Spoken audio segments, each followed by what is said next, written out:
Si vous pouvez être perçu comme une autorité, un expert sur le marché, vous êtes déjà arrivé à 80% du chemin. Les 20% restants, et ces 20%-là sont extrêmement importants parce qu'ils vont aussi vous amener très très haut et vous permettre encore plus d'avoir la préemption dans l'esprit du prospect avec des tarifs plus élevés, c'est de devenir célèbre dans l'esprit de votre prospect, dans votre marché. Pas nationalement célèbre, mais sur votre marché. Pour le prospect, il y a une valeur réelle à acheter le produit des mains de quelqu'un qui est connu. La première valeur concrète, c'est qu'on est rassuré sur notre choix, puisque par défaut, on n'imagine pas que la célébrité va essayer de nous voler. D'accord ?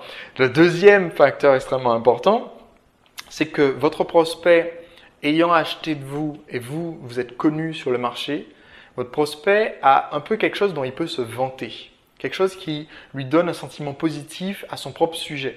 Donc, c'est un boost pour l'ego, l'amour-propre de la personne qui vient d'acheter votre produit. Et c'est aussi une raison supplémentaire pour cette personne de parler de son achat. Alors, il y a des façons de devenir une célébrité. C'est pas quelque chose qui est extrêmement difficile. J'étais énormément présent dans les médias et je vais vous expliquer dans les prochains chapitres comment faire par vous-même. Il n'y a personne qui soit aussi bien placé que vous-même pour parler de vous.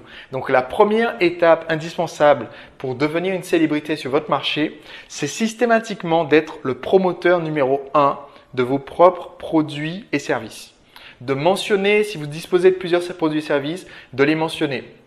Par exemple, imaginons que je dispose d'un produit complètement imaginaire sur comment passer dans les médias qui s'appellerait Séduire le journaliste. Je dispose d'un autre produit sur comment, je ne sais pas moi, comment faire pour publier un livre qui s'appellerait Séduire le lecteur.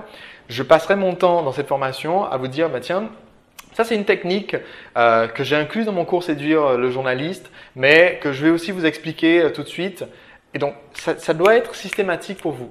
Dans mes produits, dans mes DVD de séduction, j'en ai créé 50. Chacun des DVD, systématiquement, quand je donne un conseil, j'explique aussi ensuite en quoi ce conseil est un complément ou une partie d'un des autres produits ou services.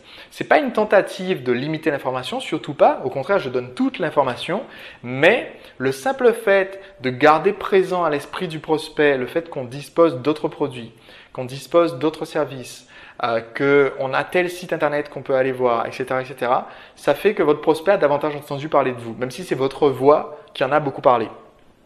Ensuite, quand vous apparaissez dans la presse, gardez ces apparitions et réutilisez-les aussi souvent que possible.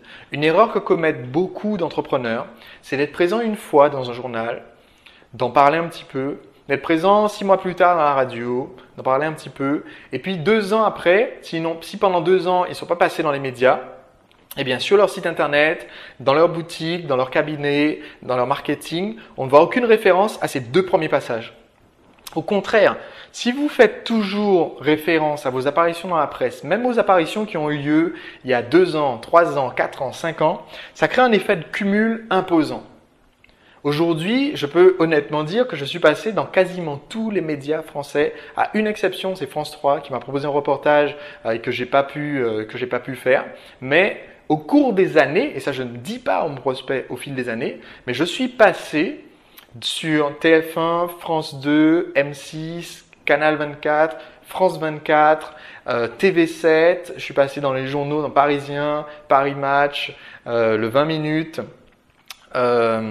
François, je suis intervenu à la radio, Europe 1, RTL, RMC, je sais plus quoi, RMC, etc., etc.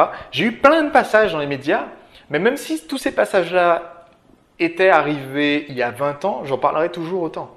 Parce que ça contribue toujours à créer cette impression de célébrité. Même si tous ces passages médias étaient au cours des 150 années d'existence de l'entreprise, je pourrais quand même les mentionner, mettre le petit logo vu à la télé. Ça, c'est extrêmement important.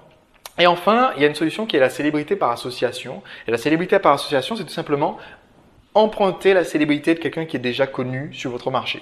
Donc, quand vous avez l'occasion, et c'est vraiment quelque chose que je vous encourage de faire, d'aller rencontrer d'autres personnes qui sont des acteurs du marché ou qui sont connus de votre prospect, même si c'est des célébrités généralistes, des sportifs, des acteurs, empruntez leur célébrité, alors leur serrez la main, faites une photo.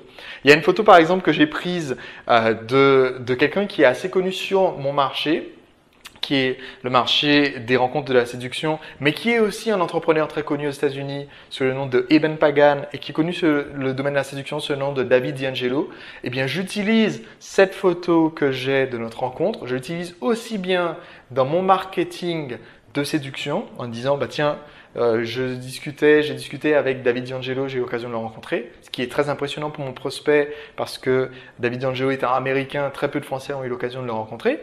Et je l'utilise aussi dans mon marketing parce que c'est le même mec. Donc j'utilise aussi dans mon marketing quand je parle aux entrepreneurs parce que certains le connaissent aussi en tant qu'entrepreneur. Donc réutilisez dès que possible toute once de célébrité que vous pouvez emprunter. Vous avez donc une mission maintenant à accomplir. Première étape, vous allez modifier votre message marketing. Donc votre lieu de vente, votre site web, vos flyers, votre script téléphonique, toute occasion que vous avez de communiquer avec votre prospect, vous devez systématiquement, et j'ai bien souligné le mot systématiquement, c'est pas dès que possible, c'est pas en ce moment pendant les prochaines semaines, c'est vraiment de façon systématique, ça doit être quelque chose qui se répète dans votre marketing jusqu'à ce que votre prospect le connaisse par cœur. Vous allez préciser votre spécialisation, à qui s'adresse votre produit ou service. Vous allez préciser votre certification. Vous allez préciser vos marques d'autorité, auteur de conférencier sur le marché depuis tant d'années, diplômé de XYZ. Et vous allez préciser vos apparitions dans la presse. Vous allez les réutiliser autant que possible, de façon aussi systématique que possible. À chaque fois que j'organise un séminaire, par exemple, destiné aux entrepreneurs, j'ai toujours la même phrase. D'ailleurs, je fais juste copier-coller. Au cours des dernières années, les stratégies que je vais vous enseigner m'ont permis d'être présent, m'ont permis de réaliser tant de chiffres d'affaires au cours des 12 derniers mois et d'être présent dans la presse, incluant TF1, France 2, M6, etc. C'est répété, c'est copier-coller, c'est important parce que le prospect qui est nouveau, qui vous découvre, ne connaît pas toute cette histoire positive à votre sujet et donc il faut la lui faire découvrir.